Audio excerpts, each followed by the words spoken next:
Within the last 24 hours, there were two sets of hydrogen-related headlines that popped up in the news. The first set popped up here in Appalachia when yesterday, EQT, the largest producer of natural gas, along with 6 other companies, said that they were forming an alliance to promote and to produce hydrogen and hydrogen utilization and production, as well as carbon capture and utilization and storage. And then this morning, headlines popped up on the other side of the world in Beijing related to hydrogen and the kickoff of the Winter Olympics. And those Olympics, in many ways, are fueled by hydrogen. They had hydrogen Olympic torches that were being run around. There's a hydrogen-powered cauldron. There's hydrogen-powered buses that are shuttling all the Olympic athletes around. And a lot of the electricity that's being used, again, is powered by hydrogen. And so today on the Energy Detox, we're going to take those two sets of hydrogen-related headlines and we're going to fuse them together to help you, as we always do, become a more sustainable and effective leader, and more importantly, help promote and develop your future leaders in a way that you might be not aware of, and to take advantage of opportunities that many leaders fail to see and leverage because of an irrational fear, if you will, between things that are safe and easy when it comes to leadership development and things that might be seen as off limits. But before we dive into that leadership lesson, if you will, and that leadership conversation, we're going to take a step back and talk about some of the high-level fun parallels between the Appalachian headlines and the Beijing headlines. And those parallels, or at least the most significant and visual of parallels, surrounds colors. Because you can't talk about the Olympics, of course, and not talk about the Olympic rings, right? I mean, that is the symbol of the Olympics this year, despite this year's Olympics maybe being sullied by other symbols like the genocide of the Uyghurs in China and other less savory type things. But the reality is that by and large, most people look at all of the colors and the rings interjoined representing all of these countries coming together, and the colors of all of these different flags coming together in this big kumbaya experience over the next 17 days to come together in the spirit of competition and, compete on behalf of your country and try to win some medals and have some fun, right? Whereas, again, in the world of hydrogen, we also have a big focus on colors. In fact, you can't talk about hydrogen and not talk about the color of that particular hydrogen. And while today I could probably spend 20 minutes talking about the intimate details around the different colors of hydrogen and the science behind it and the technology, I'm just going to take maybe 1 or 2 minutes to at least use the Olympic rings here, or if you happen to be watching this on video, you'll see that I have crudely drawn some Olympic rings here of various colors. And we're going to use those Olympic rings to talk very quickly about the different colors of hydrogen, whether or not you are already somewhat familiar with those different colors. And starting on the top left, you've got blue hydrogen. And blue hydrogen is produced using methane, natural gas. And the big thing that makes it blue is the fact that the carbon dioxide, the carbon that is produced during that process, is captured, is stored, is dealt with in some way. And then in the middle here, this is normally the black ring, but we're going to pretend it's a gray ring because gray hydrogen is, I believe, the most common hydrogen right now. And that too is formed from natural gas, but the carbon that is produced during that process is not captured. It's released. It goes off into the atmosphere or wherever. And again, that is designated as gray hydrogen.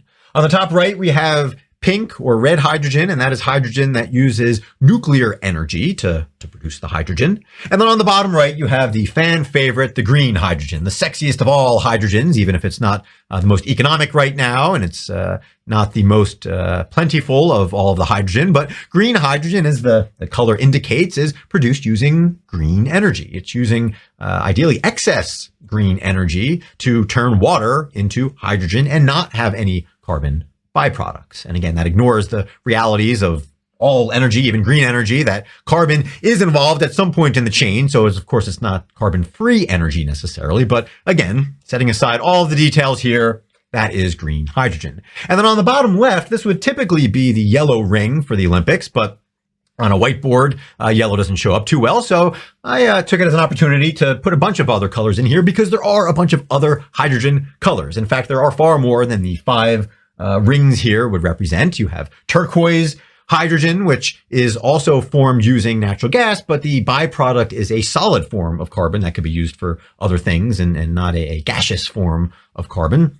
There's brown carbon, which uses coal. There's yellow carbon, which uses solar. And again, new colors seem to be coming into the hydrogen conversation regularly. So again, that's your brief primer there on the different colors of hydrogen. But now let's come back to the Olympics, because again, what's going on with the Olympics and these rings coming together? Well, again, as we said before, it's this big kumbaya experience, right? Just as all the different colors of hydrogen come together and people can focus on how to use the hydrogen, even if the different methods of production are still being innovated and discussed and calculated from an economic standpoint. And again, so too with the Olympics. There's a lot of complications that come with the Olympics every year. This year is no different, again, with some of the hair that's on the fact that China is hosting it and all of the issues that are surrounding China. But again, without going down that rabbit hole, the reality is that the Olympics typically are a time of coming together. Everybody coming together, much as all of the companies came together yesterday in Appalachia to form this group, this alliance with a common purpose. All the Olympic countries come together to, again, have a common purpose, to compete, to have some fun, to determine who the best of the best is in all of these various sports. And this idea of coming together and setting aside your differences, setting aside your genocidal tendencies, although again, I believe that the companies involved in Appalachia don't have any real genocidal tendencies, like maybe some of the ones involved in the Olympics. But setting that aside again, now we're going to dive into the leadership lesson here. Because the reality is that for many leaders in all industries, whether it's the energy industry or really, again, any sector that's out there, a lot of leaders spend too much time on the kumbaya stuff. The safe stuff, the stuff that, again, you're going to see on NBC and, certainly if you're in China, you're going to see on all the propaganda networks. And you're not going to see the underbelly of certain things. And again, with these Beijing Olympics, there is a pretty sizable underbelly, setting aside, again, all the issues with the Uyghurs and the genocide and all of the other atrocities that can be attributed to China. There's a whole lot of other stuff going on, right? This is one of the most locked down, controlled Olympics that are out there. And when you look at how people have to move around and have to have the apps and all of the control and the different bubbles and the different circles, if you will, that are actually separate, and how people need to bounce from bubble to bubble and be screened. I mean, it's pretty crazy. It's pretty intense, all under the guise, of course, of protecting people from COVID. But again, those aren't the things that are necessarily being discussed, but they matter, right? They're important. They should be discussed. And this brings us back to leaders, because in many cases, leaders are afraid of discussing some of the things that might be deemed harmful. And again, if you happen to be watching this, you'll see that I've got a ring here, a circle on the bottom right that is deemed harmful. Because for many leaders, there's certain things that they refuse to touch. But yet in many cases, there's opportunities there, especially to have conversations with potential leaders, emerging leaders, aspiring leaders about this sort of harmful bucket. But instead, they spend a lot of time over here on the left side on what they deem to be helpful and safe, whether it's a safe public release or announcement or email from a leader, whether it's safe mentorship conversations or safe employee performance appraisal conversations, or whatever the case might be, maybe even open Slack channels that, again, are purportedly there to allow for wide open conversations, transparent conversations. The reality is that those things are in many cases too safe. And the conversations you need to have lie here in the middle, and what I'm calling this H2 hub, and not H2 again in terms of hydrogen, but in terms of these two competing H's, the things that are deemed to be helpful and safe, and the things that are deemed to be harmful and off limits. Because the conversations that I have with many leaders very much deal with, if not the right-hand side, certainly this middle ground that often isn't discussed. And this was echoed in a lunch and learn that I was a part of last week, where, again, we talked about leaders who might have access to certain insights and to certain networks. And it's the leaders who take that access and take those insights and share it with others, share it with those who don't have access, again, especially those who are aspiring leaders who are, or maybe outside the bubble. It's those leaders who are able to grant access to some things on this right side that people might not see, that establish a culture that is far more sustainable, and that establish future leaders that, again, have a much better sense of what actually drives things, what's actually going on behind the scenes, and not this high-level kumbaya stuff that we see in joint press releases like we saw yesterday from the 7 companies in Appalachia, or like, again, a lot of the coverage of the Olympics that will focus on, again, all this coming together, this great showcase of humanity and all of these wonderful things. We need to have these conversations. And again, that doesn't mean you need to have conversations about things that are top secret or that are confidential or that are truly off limits or that are non-public. But ask yourself today as a leader, are you taking the opportunity to share even generic insights, anonymous insights of how individual leaders who have risen the ranks, how they process things, how they ask questions, how they deal with uncertainty? Are you taking those insights, not just of your own being, right, as a mentor, but are you taking the insights that exist here in this harmful off-limit territory, and are you bringing it to the middle here? Are you bringing it and bridging these two rings, which again, in many cases are separate, much like a lot of the bubbles at the Olympics that again are meant to separate athletes from fans, from media, from others? Are you, bridging these two things together and forming what I'm calling an H2 leadership hub so that you actually have meaningful conversations and you're sharing things that actually matter? And I say this again, not just as a coach who has the privilege of having conversations that again live very much in the middle here and certainly lean towards the right side, avoiding confidential things and avoiding things that, again, I'm not allowed to know. But I also speak as someone who benefited from this sort of middle ground right here, benefited from leaders who would, figuratively bring me into these meetings and figuratively bring me into these conversations, even if I wasn't there, and give me insights into, again, how people act, how people react, and do it in a way that, again, doesn't divulge any individual necessarily, doesn't divulge anything that I wasn't supposed to know, but that individual leader asks himself or herself, hey, are there things that are missing? Are there things that, again, don't exist on this surface level, this supposedly helpful level?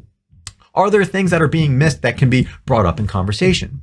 And again, there's a lot of gold here, but there's a lot of leaders who aren't taking the time to give people access. And then the other thing that can be done, again, especially if you happen to be in person or even if you're having virtual meetings, is to literally bring people into the conversation. Ask yourself as a leader, are you missing opportunities to, again, bring people from this high level, surface level, moderately helpful realm over into this, this other echelon, right? Can you invite people into meetings who might not normally be there? Are there meetings that are being had that, again, aren't going to touch on anything strategically or top secret that an individual, can still hear, right? And you could take that to an extreme. I've been in meetings where there's 6 levels of management, right? I've got, 3 levels above me and 2 levels below me. And again, there's only 6 or 7 people in that meeting. And again, that doesn't necessarily speak to an efficient use of time necessarily, but there are opportunities where you can bring people in. So ask yourself, are you missing those opportunities? Because there is no better way to help develop future leaders and to help sustain momentum for your company than asking yourself if you're spending too much time over here on this helpful H side of the equation and not enough time bringing people over at appropriate times over into the right side. And then again, meeting in the middle and having a conversation that is going to provide a lot more fruit, a lot more benefit than this kumbaya conversation that drives, unfortunately, so many interactions within an organization. So with that being said, as always, I hope you ask yourself these questions. I hope you ask yourself whether, again, you're living in a world where these rings are separated. If you're living in a world where, again, like China is separating people apart. Or if you're living in a world that is artificially brought together in some surface level manner that, again, doesn't actually move people along and generate future, powerful, sustainable, confident leaders that you need to move your company and to move your industry forward. And so with all that being said, I thank you as always for tuning in to the Energy Detox. If you so choose to watch the Olympics, I hope you enjoy watching and cheering on your favorite athletes and your favorite countries, of which I'm going to hope that America is one of. And if you're not watching the Olympics, then I hope you at least have a safe, enjoyable weekend, and that again, you take these lessons to heart and you take other opportunities to look for ways to bring other people into the fold, not just in business world, but also in your personal life, whether it's your children, your friends, your spouse. Are there conversations that you're not having because you're afraid of kind of blending these two rings together? And so with that, again, have a great weekend. Thanks again for tuning in and take care.